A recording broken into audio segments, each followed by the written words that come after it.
Right. So I guess it's not so much of a testimony as much as it is more, I guess, what God's just been doing in me of late. I just wanted to honour a man of God, a real father in the faith by the name of, I don't know if some of you might have heard of Dan Moeller. Just a beautiful guy, and I've really gleaned from his teachings, and I just wanted to sort of share what God's been doing in my heart through listening to his teaching, and so I'm basically just gonna completely rip it off, just steal it from him, just unashamed plagiarism, pretty much, but it's only about 5 minutes, I reckon. So, and it's just some stuff that I've sort of just learnt. And in my defence, he gets all his revelations from the Lord straight out of the Bible. So that's fair game as far as I'm concerned. So let's get into it, eh? Okay, so in John 10 verse 24, Jesus says, "Unless a grain of wheat falls into the ground and dies, it remains alone. But if it dies, it produces much grain." And so Jesus was our ultimate example for this. He went to the cross. He died, and it gave us life. So he's the ultimate example. But I've just been challenged by God, just learning how to die. How to die to my old self, because we're supposed to be born again.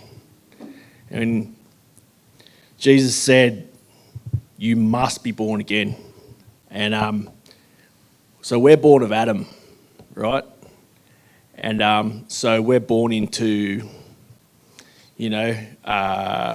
insecurities, fears, anger, just all the bad stuff, selfishness. That's what we're born into, and that's what we know from when we're born. That's what we know. That's how we live.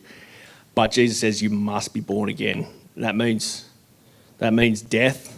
That means a death and a resurrection in us. So we die to that old person, and we live in him.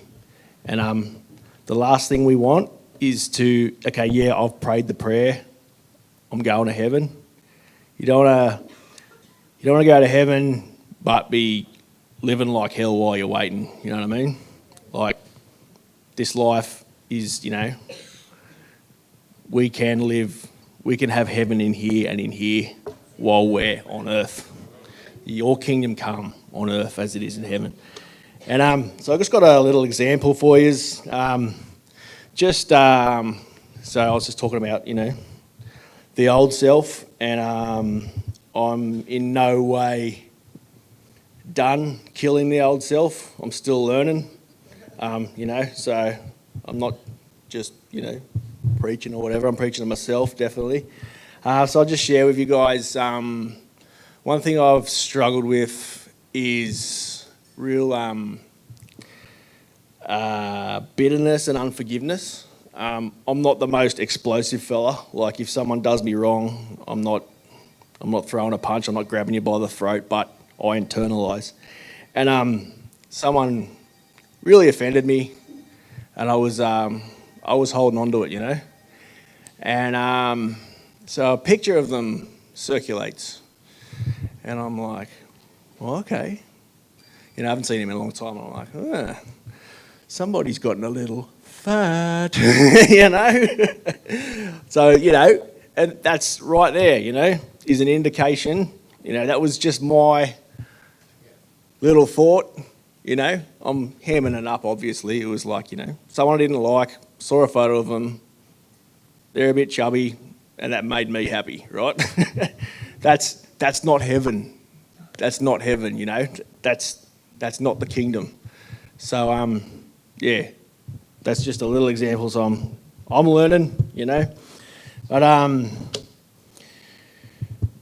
just to encourage you guys, if you're, you could relate, it could be whatever you're struggling with from your old life. Romans 12:2 says, "Do not be conformed to this world, but be transformed by the renewing of your mind." So it wouldn't be in the Word if it wasn't possible, all right? It's not unattainable. It's not like this is who I am and I'm not going to change. Like, we can change. Like, we can do it because he says we can do it and he's Lord. And so I'll just encourage you guys to, it can be a battle, for your conscience, and guilt, shame and condemnation are a constant thing that'll come, and that's not from God, that's from hell. Right? That's the devil's game, Put you through guilt, shame, condemnation, beat yourself up. Well, I just encourage you, don't beat yourself up, because the word says there's no condemnation for those who are in Christ. So we're in Christ. Whatever your battle, whatever your shortcoming, you're in Christ. You are a new creation, and I just encourage you to just go to Him and just let heaven come here and here. Thanks, guys. Oh, well done.